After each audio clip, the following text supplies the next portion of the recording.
Hello there guys, what is going on? Daniel Childs back here again, another episode of Let's Talk Chelsea, nearing the return of the Premier League, that game against Burnley on Saturday. In today's news video, we're speaking Lukaku, we're speaking about Romeo Lavia, and we're going to talk about a potential Conor Gallagher replacement. If you like the sound of that, smash that like button. Also, hit the subscribe button so you don't miss any of the Chelsea content as we head into the business end of this season. If you are watching on YouTube, easy enough to get the show as a podcast. I upload all my videos in podcast format as well. So go down the link below. You can get the show on the go as well. But let's start off with Romelu Lukaku. Voldemort himself to some people. He who shall not be named.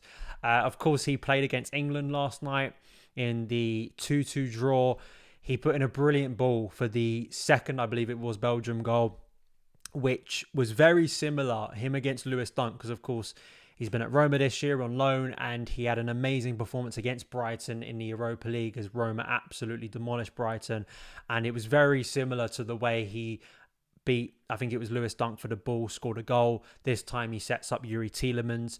And post-game, he was asked by a Sky Sports reporter kind of what his plans are. Is he eager to impress when he returns to England, potentially this summer?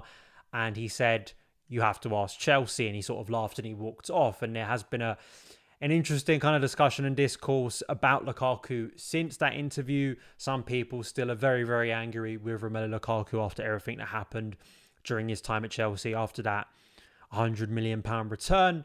Just for context, he scored 18 goals in total this season on loan at Roma, 10 in Serie A, 7 in the Europa League. So Lukaku has definitely rediscovered his goal scoring form in some capacity. I mean, he isn't performing at the height of Inter Milan in 2020-21, the year before he returned to Chelsea. But at the same time, this still is a guy who has pretty much spent his whole career scoring goals. And even in the year that was deemed a failure at Chelsea, of course, by comparison to his kind of heights at Inter, he still scored around 15 goals, I believe it was, for Chelsea. So in this season and in recent years, that's still deemed a all right season for a Chelsea striker, it has to be said. Now, I'm personally wouldn't mind seeing Lukaku returned if and this is kind of like the deal breaker, isn't it? Like, this is the thing that I think, if I'm just being very brutally honest, I don't think will happen, because I think the player probably emotionally, psychologically doesn't want to return to Chelsea. The club probably sees a similar issue, even though it was quite a way back now. It was under a previous ownership technically when he was here for that season. And then, of course, it was Bowley who oversaw his loan back to Inter Milan.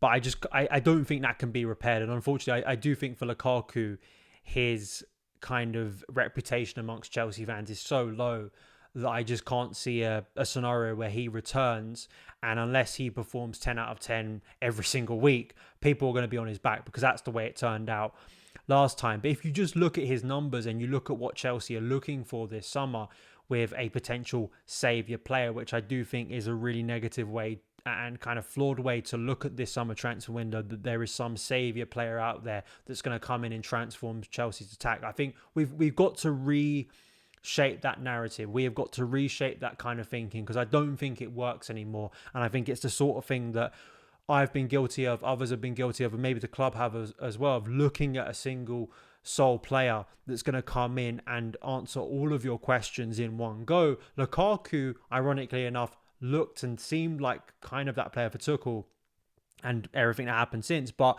for Lukaku, I do think as a player who's got experience, who maybe could rotate with Nicholas Jackson, who has scored goals, and if profiled correctly, because this is something people don't want to talk about, but I do think that Tuchel has to handle some criticism for the way he maybe misprofiled. I think absolutely did misprofile Romelu Lukaku, and looking at how Pochettino has used that attack, and that attack has actually been pretty decent in terms of individuals like Cole Palmer and Nicholas Jackson, and when you compare their numbers to recent years, it actually has been an improvement. You know, I have confidence that Lukaku could do something, but I think that's just me looking favourably to a player who I've always liked. I think he is someone that, from just an output point of view, will put numbers on the board. Even at this stage of his career, it's not going to be, say, to the height he had at Inter Milan or way back at Everton, or, you know, even in his first season at Man United, where he was, I think, hitting close to 30 goals. still, I think you could get an output there. And if Chelsea are unwilling or unable to spend the sort of money that would meet, Napoli's demands for Victor Osimhen, and there's, other players out there of a similar fee, you're kind of looking at other options here. And I think him coming into the conversation is interesting. But could that be repaired? Would Chelsea fans be open enough for that to happen? I still think it's a bridge too far.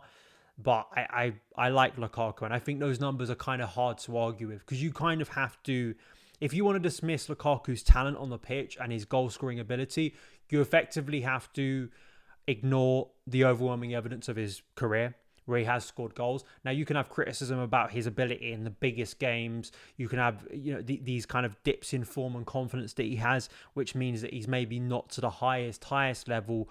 But his consistency of just goal scoring, at least hitting over 10 goals every single season, is kind of hard to argue against, isn't it? So there we go. Something for you to think about. Got to speak about Romeo Lavia. Chelsea released a statement today confirming that midfielder Romeo Lavia is unfortunately going to miss the remainder of our season following a setback in his recovery. Recent medical assessments, the club report, have confirmed that Lavia, who sustained a significant thigh injury against Crystal Palace back in December, will not feature again this season. Is this surprising? No. Is this more a representation of Chelsea's injury problem and crisis? Absolutely. One of the things that really stood out to me was that Squawka, I believe someone reposted this from last year, but Squawka may have reposted this themselves today.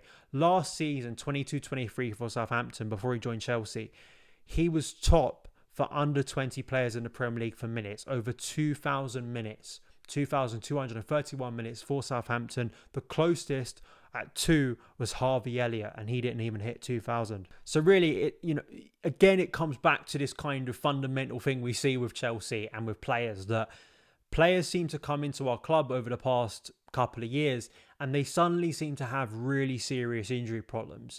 Either they trigger something that maybe they've had problems with before but have kind of got over, or they spring up new injury issues that they can't get over. And this is, again, such a pure representation of this. And someone else pointed out, you look at Reece James, Romeo Lavia, Christopher Nkunku, the lack of game time those players have had, the worst being Romeo Lavia. I was there for his 32 minutes of competitive football for Chelsea this season, which kind of shows you how drastic it is. And, another midfielder, Leslie Ugochukwu, remember he got injured before Christmas.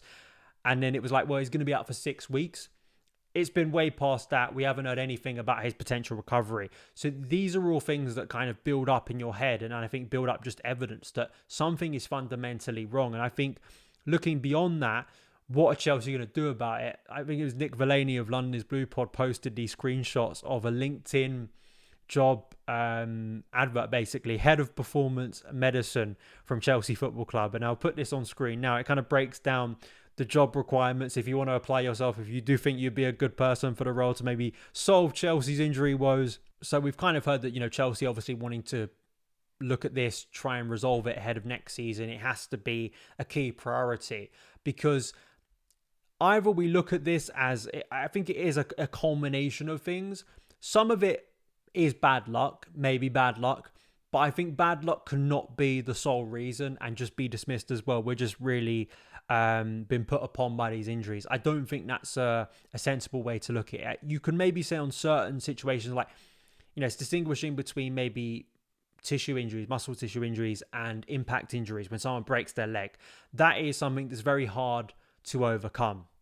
You can do all the preventative things you can, but if someone literally goes in the wrong way on a player on the pitch, no medical expert can get around that, unfortunately. But the overwhelming evidence of Chelsea, and this is something we've come back to consistently this season, is a number of players consistently find themselves out of the team, out for long periods. And also, when they're on their, rehabilitation program, as the club likes to say, they suffer setbacks. And the fact that Lavia has been out since, well, he was out for most of the first half of the season, and then was out again with what at the time was described as a knock. Now, nearly in April, we find out he's out for the rest of the season. It's not a good look for the club, and I think it has to be dealt with. Again, where do you place blame? Do you place blame on the ripping out of the expertise within that area over the past couple of years? Do you put that down to the players we're signing? Do you put that down to Pochettino? I think probably a more realistic view of it is all of those things probably contribute to it, but Chelsea can no longer go about the status quo of what they're doing currently because it isn't working, and that's why it needs to be fixed. Because, you know, if we go out in the summer and sign another few players, and what if they fall victim to injury again? How are you supposed to build a good team? How are we supposed to rectify the issues we speak about on a regular basis? You can't if players are consistently breaking down, and it kind of, you know, really highlights those players who have been durable over the course of this season.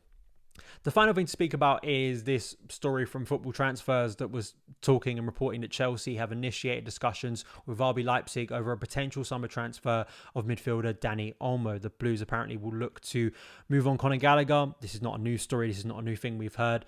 Whether this report itself is accurate, whether Olmo would be seen as a key target ahead of the summer, I think I just come back to, if we're going to lose Conor Gallagher, if you're going to sell Conor Gallagher, the big question I have is, can you replace Conor Gallagher with a player, we're just speaking about injury, durable, someone who doesn't get injured very often? If you look at Conor Gallagher's injury history, which I did on Transfermarkt, I mean, it is insane when you compare him to other Chelsea players this season, how little he's missed. It says here 4 days, and that was just due to illness. Like, he has been incredibly durable, and this was something that Mason Mount had when he was at Chelsea, and other players across the squad too. I mean, you look at the injury record of Enzo Fernandez has been pretty decent.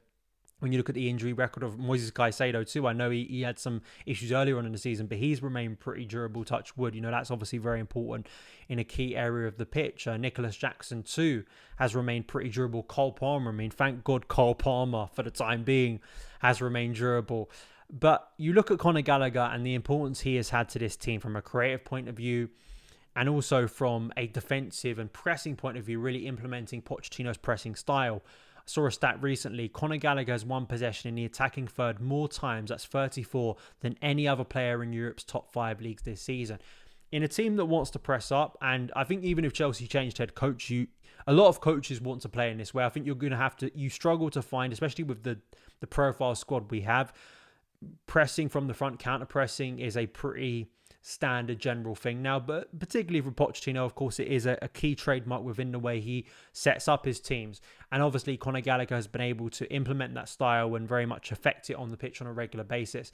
And if you're going to lose that player, how are you going to be able to replace that player? And that is something that unfortunately I just have little faith and little trust that the club could do, because people will talk about Nkunku, they'll talk about Romeo Lavia next season, but you are banking on those players remaining fit. And as we just had the conversation, can you actually have much faith that by this time next year, a lot of the injury-prone players we look at currently will have had a full season of health, or at least close to it, much more football than this year? And also, whether it's looking at players like Olmo, you know, are they significantly better than Conor Gallagher? Are they significantly better in terms of their ability to bring out the style of Pochettino if he is going to remain?